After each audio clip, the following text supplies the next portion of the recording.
the problem doesn't have to be solved again. You're free to go on letting in the experience of eternal life right now, right here, today. That's the territory you're now in. But you're behaving as though you're still in the old mortal veil, having to find a way to overcome death.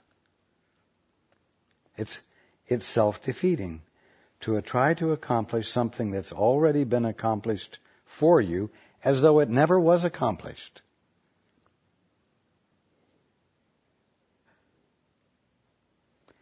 Make no exceptions yourself, or you will not perceive what has been accomplished for you. For we ascend unto the Father together, as it was in the beginning, is now, and ever shall be. For such is the nature of God's Son, as His Father created Him. Such is your nature, as the Father created you. Not just your nature or your nature, not your nature and your nature and your nature and your nature and your nature and your nature and the nature of everyone listening, as though there were a whole bunch of natures. We are all one infinite embodiment of God, of one singular, unfragmentable presence of conscious life.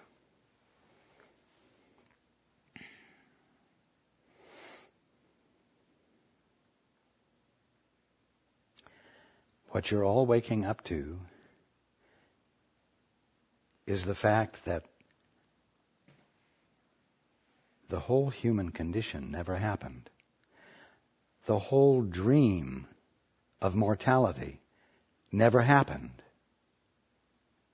That creation, in its absolute eternal divinity, was never altered for a second, which means none of you was altered for a second. You've just become obsessed with an idea that you have turned into a perception that causes you to define everything as something other than it is, but which hasn't accomplished changing what everything is.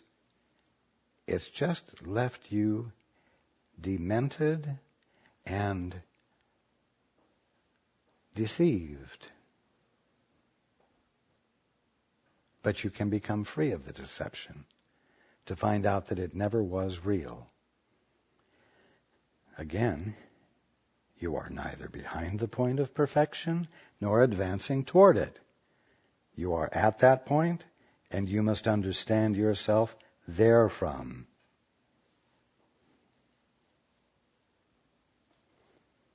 Now, continuing.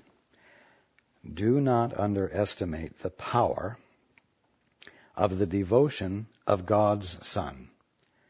Do not underestimate the power of the devotion of God's Son, nor the power of the God he worships over him.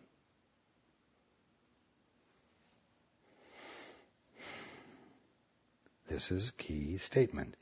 Do not underestimate the power of the devotion of God's Son, whether it's your devotion or a neighbor's devotion. Do not underestimate the power of your devotion, because you are the God's Son, nor the power of the God you worship, nor the power of the God you worship over you. Do not underestimate the power the God you worship has over you. The power your God has over you is equal to the power of the devotion you bring to that God. And because you are the Christ, unconscious of the Christhood of yourself, your devotion is absolute, is utterly powerful. And that's why when a brother comes to you and says, "Help me, I am miserable, I am on my last legs, I am suffering greatly, help me not suffer without making me change the behavior that's causing my suffering," you may know that that one is devoted to the behavior that is causing his suffering. And his behavior is the power of his devotion to it is absolute. And so you recognize this. You honor the fact that the one who is requesting you to do the impossible and who is miserable at his own hand is the Christ, behaving in a way that's causing him suffering, and is devoted to it with all the power of the Christ that there is, and therefore there is nothing you can do. Again, do not underestimate the power of the devotion of God's Son, nor the power of the God he worships over him. For he places himself, and you all do this, he places himself at the altar of his God, whether it be the God he made up, or the God who, with a capital W, created him. Listen to that again. For he places himself at the altar of his God, whether it be the God he made, or the capital G God who created him. That is why his slavery is as complete as his freedom, for he will obey only the God he accepts.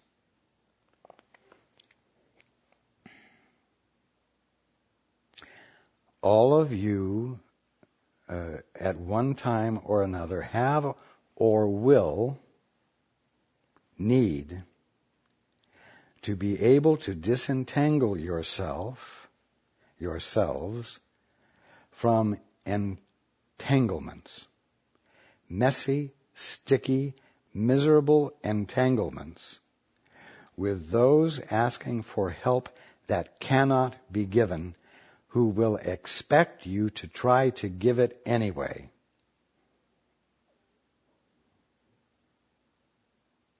And you need to understand that because their devotion to their false god is the devotion of a Christ unaware of who he is, and that therefore the power of the devotion is absolute, means that you can do nothing to alter it until that one has arrived, for his own reasons, at a willingness to abandon that devotion. And your recognition of that is not unloving, and it is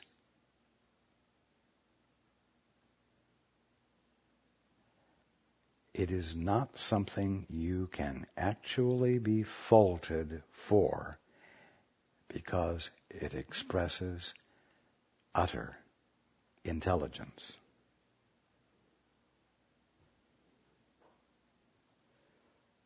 I'm going to read this paragraph again so that it registers clearly and simply. Do not underestimate the power of the devotion of God's Son, nor the power of the God he worships over him, for he places himself at the altar of his God, whether it be the God he made or the God who created him. That is why his slavery is as complete as his freedom, for he will obey only the God he accepts. The God of the crucifixion demands that he crucify and his worshippers obey. In his name they crucify themselves, which is, of course, why they're suffering, believing that the power of the Son of God, the true Son of God, is born of sacrifice and pain. The God of the resurrection, and I'm going to add, on the other hand, demands nothing, for he does not will to take away. He does not require obedience, for obedience implies submission. See, control, authority exercised, and domination successfully exercised. He does not require obedience, for obedience implies submission. He would only have you learn your own will and follow it, not in the spirit of sacrifice and submission, but in the gladness of freedom. You see, the prisoner in his cell with a gate on the cell that's unlocked and that has never been locked, who is enjoying self-imposed incarceration, is likely to say to the one who says, "Hey, try the door. It's not locked. Come on out. Come out in the fresh air and the sunshine and be free." Well, wait a minute. Why would I want to do that? I get 3 square meals a day in here. I'm able to stay clean. I don't have to be responsible for anything. I'm a pretty happy camper. I get along fairly well with most of the other prisoners. Why would I give up such a good deal? You see? Well, don't waste your breath when someone is insisting on their incarceration. Don't try to enforce freedom on someone who diligently avoids it.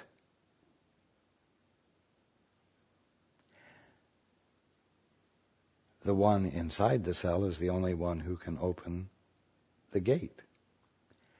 And he won't open it until something in him wants to get out, is hungry for something other than the status quo that he's become comfortable with, even though he is in prison. You see?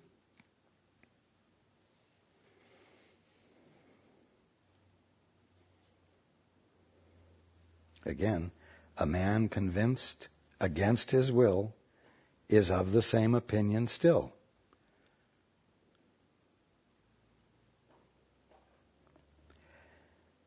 Continuing, resurrection must compel your allegiance, another word for devotion. And of course, you're not to underestimate the power of the devotion of God's Son.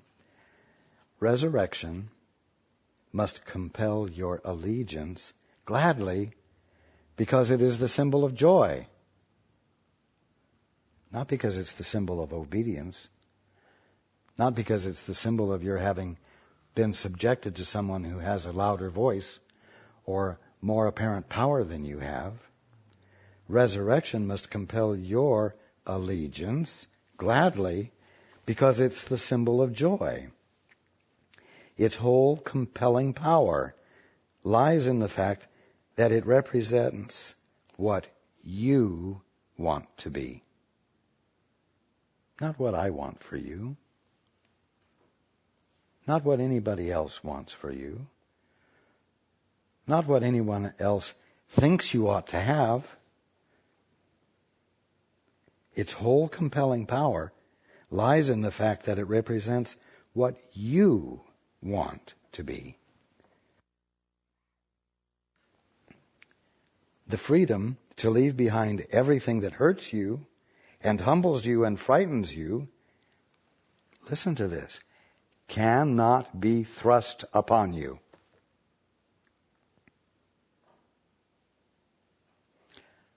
And likewise, you cannot thrust it upon anyone else.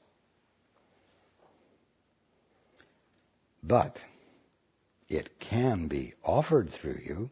It can be offered you through what? The grace of God. And you can accept it by His grace. For God is gracious to His Son, accepting Him without question as His own. You see, waking up means that you're willing to accept God without question as your Father, so that you might once again remember who you are, His son, His daughter, His self-expression.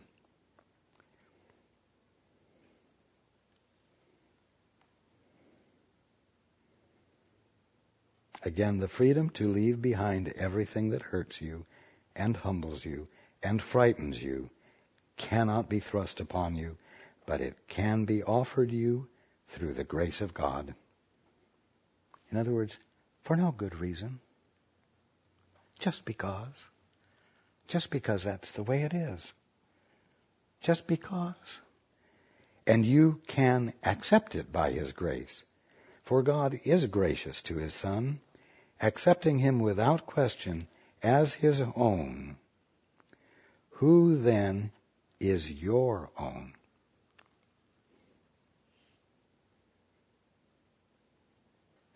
Who are you going to accept as your own? Are you going to accept me as your own? Or are you going to dissociate me from you and say, Jesus is different. Jesus is the only begotten Son of the Father. Jesus is the way shower. He's not like me. I'm the one being shown. I'm different.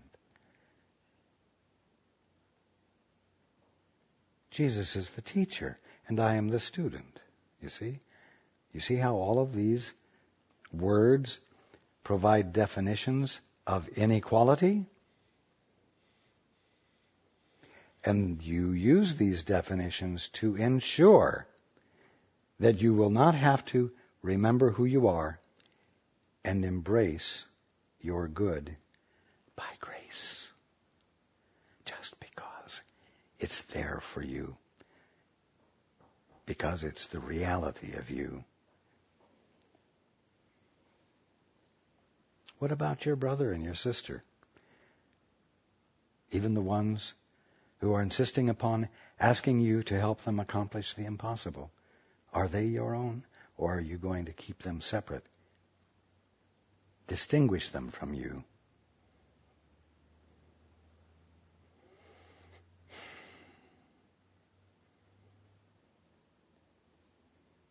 The Father has given you all that is His, and He Himself is yours with them.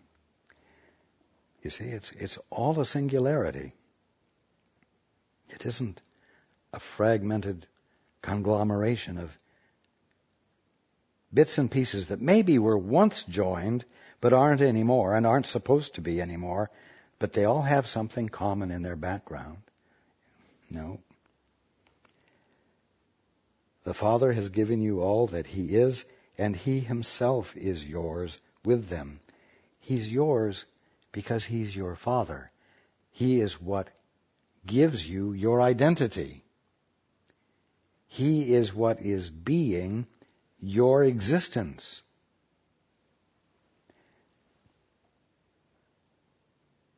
The Father has given you all that is his, and he himself is yours with them. Guard them in their resurrection. Your brothers and sisters, your stray dogs, the ones who want help that can't be given. Guard them in their resurrection. In other words, continue to perform your function of recognizing the presence of God in everything you see, even if those you are seeing are claiming something different about themselves. Guard them in their resurrection, for otherwise you will not awaken God, safely surrounded by what is yours forever.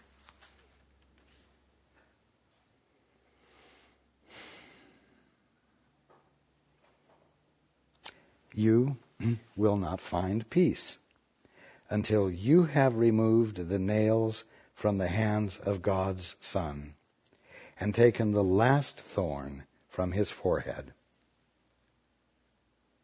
Remember last week I pointed out to you that you can't really dare to acknowledge that anyone else is the Son of God until you're able to acknowledge that you're the Son of God. Because otherwise all you'll be doing is giving yourself something to be jealous of and frustrated about, and you're too intelligent to do that. So it's easier to say no one is the Son of God than to say someone else is, but I'm not. So you start by taking the thorns out of your brow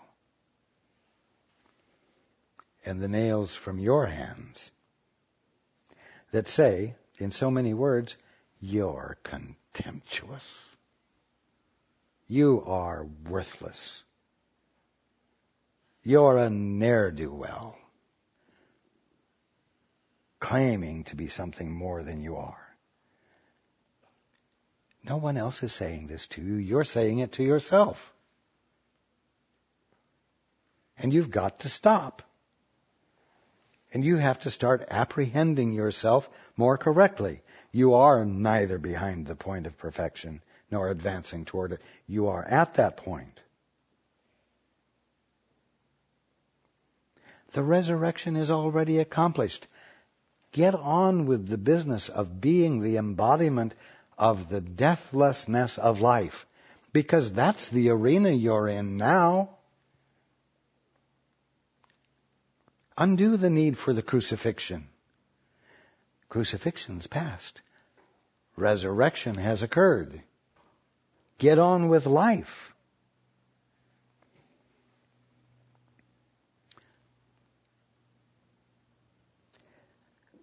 The love of God surrounds his Son, whom the God of the crucifixion condemns. Teach not that I died in vain. Teach rather that I did not die, by demonstrating that I live in you.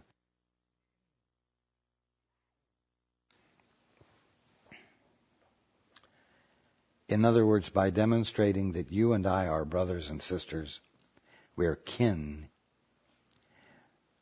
We have the same Father. We have the same inheritance. The laws of God govern both of us equally and as completely.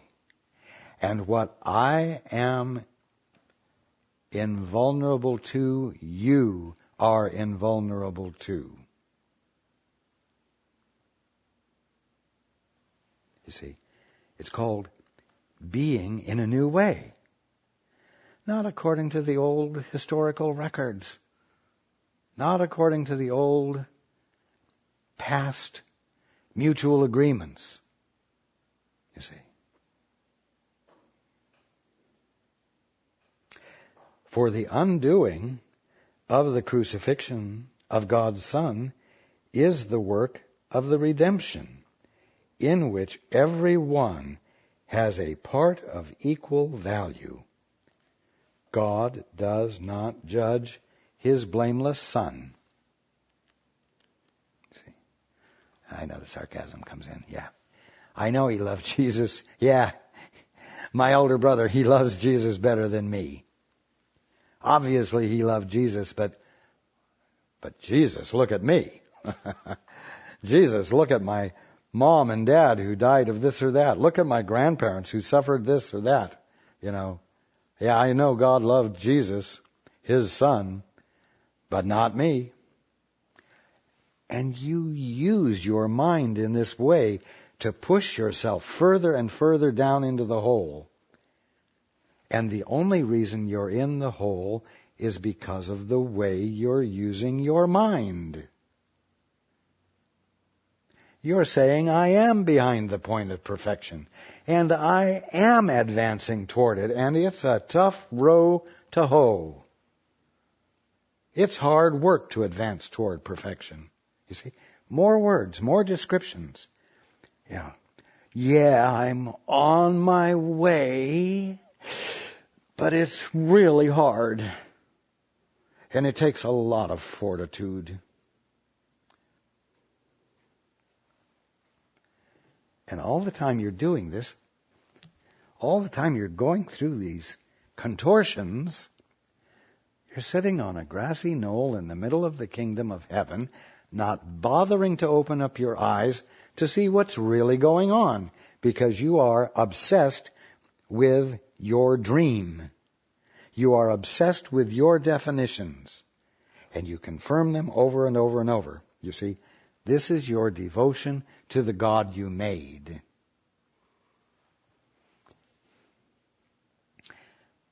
And you know what? There ain't no such God.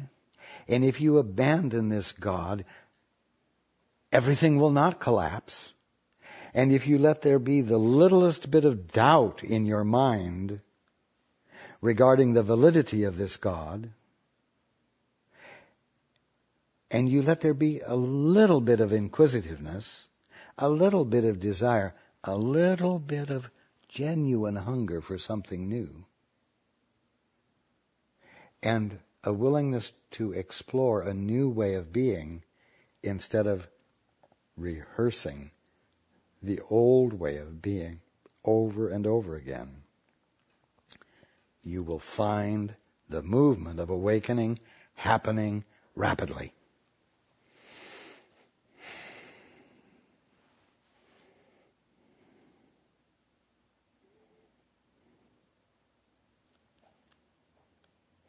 God does not judge his blameless son. So you stop blaming his blameless son. Whether it's you or your brothers. But again, at the same time that you stop judging his blameless son who comes crying to you to help you, to ask you to help him do the impossible, at the same time you recognize that you must refuse that request. Understand that it doesn't mean that you are laying blame there. It just means that you will not join with and confirm an illusion. And you will not waste your time trying to do the impossible. And you continue to love that brother or that sister for what that brother and sister truly are. And you maintain that conscious awareness to the best of your ability, because it constitutes you fulfilling your function of glorifying God right where your brother says or your sister says, I am not the presence of God. I am a self-made man or a self-made woman, and that's my God-given right, and I expect you to help me accomplish that without my having to suffer. In the face of that and your refusal to comply, you continue to remain singular in your mind.